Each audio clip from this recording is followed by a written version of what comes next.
Midi Lorraine sur RCF en Lorraine. Le club de basket de Nancy, 33 matchs joués, 25 victoires et 8 défaites, premier du classement de la Pro B. Ça sent la Pro A, Milan, pour l'année prochaine. Oui, Roman, et on va accueillir d'ailleurs le directeur général du club. Bonjour, Yuri Verrieras. Bonjour Milan, bonjour à tous. Ouais, vous êtes le directeur général du SLUC Nancy Basket, le club de basket de Nancy. Vous évoluez en ce moment en National Pro B. On peut parler d'un équivalent de Ligue 2 pour les footeux, pour ceux qui ne connaissent pas. C'est bientôt la fin de saison. On va revenir sur l'année du SLUC et le parcours du club depuis toutes ces années. Car bonne nouvelle, si côté foot en tout cas, l'AS Nancy-Lorraine descend en National, eh bien en basket, le SLUC peut monter en première ligue, anciennement National Pro A, aujourd'hui Betclic Elite. Vous êtes premier du championnat de deuxième division. Il ne vous reste plus qu'un match vendredi face à Chalon-sur-Saône pour confirmer, Yuri. C'est parfaitement ça. On est premier aujourd'hui ex aequo avec le club de Saint-Chamond. On a le point avérage sur eux qui fait que nous sommes premiers donc à l'avantage. Il reste un match contre Chalon-sur-Saône. Il faut l'emporter. Si jamais on l'emporte, on aura le bonheur de vivre une accession en première division. Ouais, ok. D'abord, avant toute chose, on va revenir peut-être sur le système de points en basket. Je pense que pas tout le monde est au courant de comment ça marche. Est-ce que vous pouvez nous expliquer concrètement comment ça marche? Comment on devient premier dans une ligue de basket en National Pro B? Donc grosso modo, on fonctionne en ratio de victoires et de défaites. Aujourd'hui, on a 25 victoires comme pour 8 défaites, comme vous l'avez rappelé. C'est la même chose pour le club de Saint-Chamond. En cas d'égalité, on prend le point avérage entre les deux clubs, pour le coup. Donc on a battu 2 fois le club de Saint-Chamond, donc on a le point avérage sur eux. Donc en cas d'égalité, on finirait premier. Donc le point avérage, pour ceux qui ne savent pas, c'est la différence de pas de buts marqués, mais du coup de points marqués, on va dire. De points marqués et de points encaissés, tout à fait. Donc, ayant battu Saint-Chamond à 2 reprises, nous avons le point avérage sur eux. Ce qu'il faut aussi rappeler dans le particularisme de la division, c'est que donc le premier de la saison régulière, et c'est bien pour cela qu'on se bat et qu'on joue vendredi soir, monte directement en Pro A ou en Betclic Elite désormais. Et ensuite, les clubs allant de la 2e à la 9e place s'affrontent sous un système de play-off en quart, demi et finale. D'accord. Un système de play-off, qu'est-ce que c'est concrètement ? Donc en fait, le 2e affronte le 9e, le 3e affronte le 8e et ainsi de suite en format quart de finale. Puis les vainqueurs de ces séries jouent en demi-finale, puis finale, et le vainqueur des playoffs aura lui aussi le droit d'accéder à la première division. D'accord, ok. Bon, et là, vous en êtes, si je ne me trompe pas, à 12 victoires consécutives. Est-ce qu'il y a du stress et de l'appréhension chez les joueurs, le staff, la direction pour ce genre de match, pour une montée en première division ?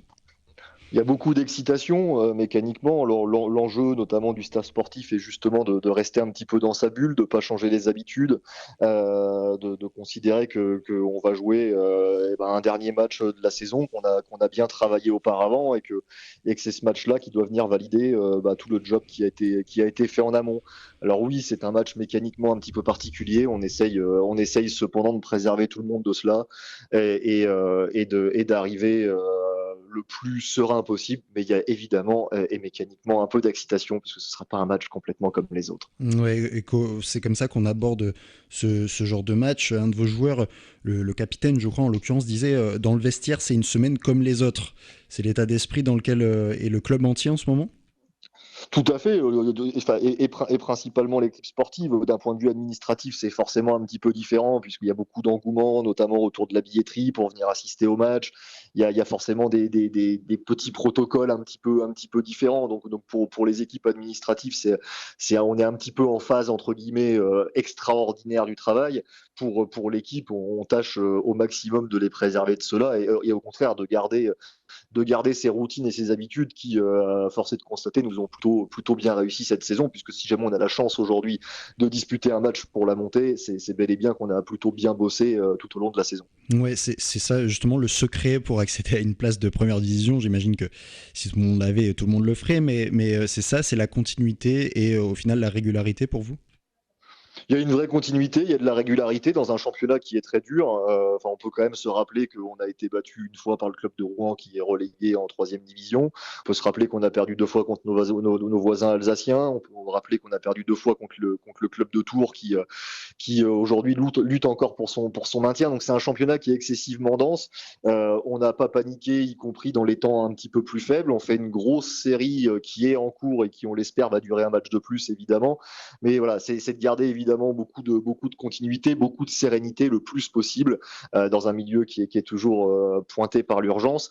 Et puis c'est aussi sans doute la capacité à créer un collectif et je pense que Nancy, en tous les cas, à l'heure où on se parle, fait réellement la différence sur ce point-là. C'est qu'on a un vrai collectif. Ouais, vous évoquiez aussi les défaites. Cette saison a été quand même difficile malgré une première place là en ce moment. Toutes les saisons de Pro B sont difficiles. C'est un championnat qui est excessivement ouvert. C'est aussi ce qui fait son charme et ce qui fait son sel.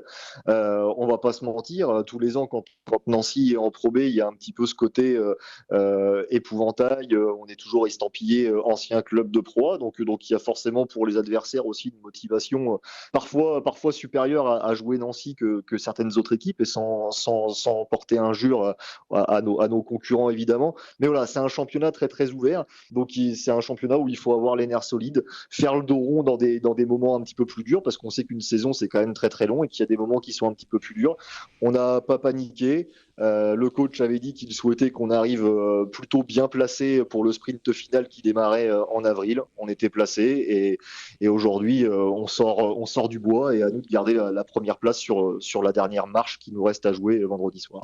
Ouais, la Pro A, la descente en Pro B aussi, vous l'évoquez. Ça fait 5 ans que le club est en Pro B. Ça a été 5 ans de trop ou 5 ans à peine? C'est long et c'est court à la fois. Je pense que ça a été relativement long pour une partie du public et je l'entends parfaitement. Après, c'est aussi un réapprentissage, c'est-à-dire que quand vous êtes un club de Pro A et un club majeur de Pro A comme l'a pu être Nancy, la Pro B, ça devient une découverte. C'est un championnat qui est différent, c'est un style de jeu qui est différent, c'est un style de joueur qui est différent. Ce sont des fonctionnements qui sont différents. Il a fallu se réapproprier tout ça. Je rappelle également que malgré tout, sur les 5 années, il y a quand même 2 années Covid aussi qui sont passées par là. Une année qui a donc vu le championnat s'arrêter de façon brutale et ne jamais reprendre, et une saison passée où on n'était pas si mal que cela à quelques matchs de la fin, mais où le physique a complètement craqué. Donc c'est vraiment une réalité différente et le club a dû aussi prendre le temps de s'habituer à cette réalité. Le président Fortier, quand il est arrivé, avait un premier projet à 3 ans. On est au bout du projet à 3 ans, on a déployé le projet et on espère sincèrement pouvoir prendre l'ascenseur. Ouais, et justement, vous êtes descendu en Pro B à la mauvaise période puisque vous avez vécu le Covid. Comment vous avez vécu le Covid dans un club de Pro B justement pendant 2020 et 2021, on va dire? Ça a été relativement dur puisqu'on a un modèle financier qui est légèrement différent de bon nombre de clubs concurrents puisque le SLUC Nancy Basket est certes beaucoup aidé par les collectivités.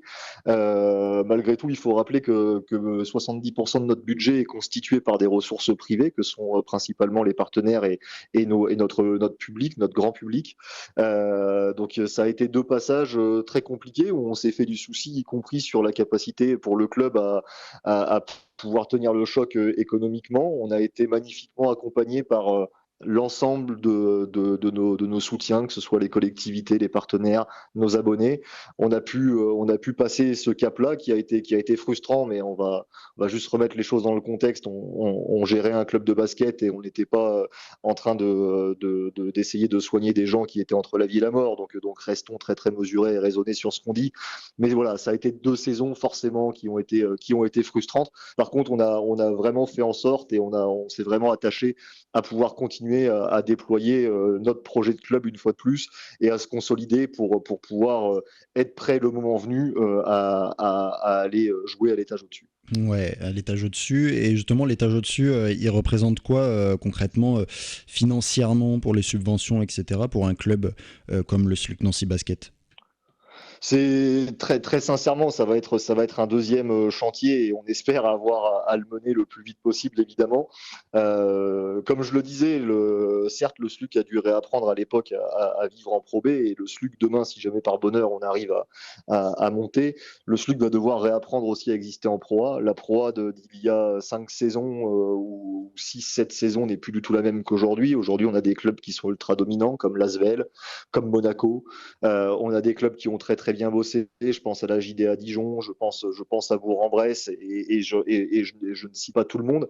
Donc on va aussi revenir avec beaucoup d'humilité. Si jamais on y parvient, on reviendra en Pro A avec beaucoup d'humilité, pour être très clair. Il va falloir arriver à lever un budget aux alentours de 4,5 millions d'euros pour espérer constituer un groupe nous permettant, le cas échéant, d'avoir une ambition de se sauver le plus vite possible. Mais ça va être aussi un réapprentissage. Mais c'est pour ça qu'on travaille, et très sincèrement, ce sera un magnifique sujet à traiter. Vous dites, toujours d'ailleurs, vous êtes dans la mesure, si jamais on y parvient, vous dites, vous avez eu des espoirs effacés un peu lors des dernières saisons pour une montée en élite. Comment ça s'est passé à ce niveau-là? Moi, c'est ma 3e saison au SLUC en compagnie du président Fortier. Donc la première année, on était en course pour essayer de monter, et la saison a été arrêtée brutalement pour cause de Covid, on s'en rappelle tous. L'année dernière, on était également pas si mal placé dans le sprint final, et l'enchaînement des matchs dû au report de matchs cause Covid nous ont coûté cher. On connaît le sport, on connaît la glorieuse incertitude du sport, c'est aussi ça qui fait le sel de ce championnat. Donc on sait qu'il nous reste un match à jouer, il faut le jouer, il faut le gagner, on a notre destin entre les mains, donc il nous reste à jouer et à gagner, mais surtout, ne nous croyons pas arriver. On aura besoin vendredi soir de jouer un match très sérieux, très appliqué, et d'avoir un public qui nous soutienne du début à la fin pour aller chercher cet objectif. Ouais, justement, vendredi soir, le public sera au rendez-vous, puisque toutes les places, je crois, ont été réservées au Palais des Sports de Gentilly. Vous avez même décidé de remettre 300 places en vente hier pour ajouter du monde à la fête. Tout à fait, on jouera à guichet fermé. On a eu une demande vraiment colossale. Pour rien vous cacher, on a remis des places en vente, comme vous le notiez, hier à 17h. Et à 17h, il y avait 1400 personnes qui se sont connectées en même temps sur notre billetterie électronique pour seulement 300 places à vendre. Voilà, c'est hyper réconfortant. Ça veut dire que le club a aussi un vrai poids sur son territoire. Ça veut dire que l'ensemble du territoire, de la ville, est bien au-delà, nous soutiennent et sont derrière nous. Et on sait que dans le sport, on a besoin que toutes les planètes soient alignées pour atteindre les objectifs. Oui, et justement, si vous montez en Pro A, vous allez retrouver Strasbourg, votre adversaire un peu de toujours. Qu'est-ce que ça vous fait, vous? Vous avez de l'appréhension? C'est toujours, ce sera évidemment sympa de retrouver des formes de derby, comme on a pu en créer pendant ces quelques années de Pro B, par exemple, avec l'Alliance Sport Alsace, par exemple. Voilà, ça fait aussi partie du folklore et du sel du sport professionnel que d'avoir des derbys territoriaux qui se passent toujours, et fort heureusement, dans des conditions très saines, et où on a une rivalité pendant 40 minutes sur le parquet, mais où tout se passe bien dans le meilleur des mondes, tant entre les clubs que dans les tribunes. Et c'est bien ça le plus important. Ouais, amis strasbourgeois, vous êtes prévenus. Merci beaucoup, Yuri Verriaras, directeur général du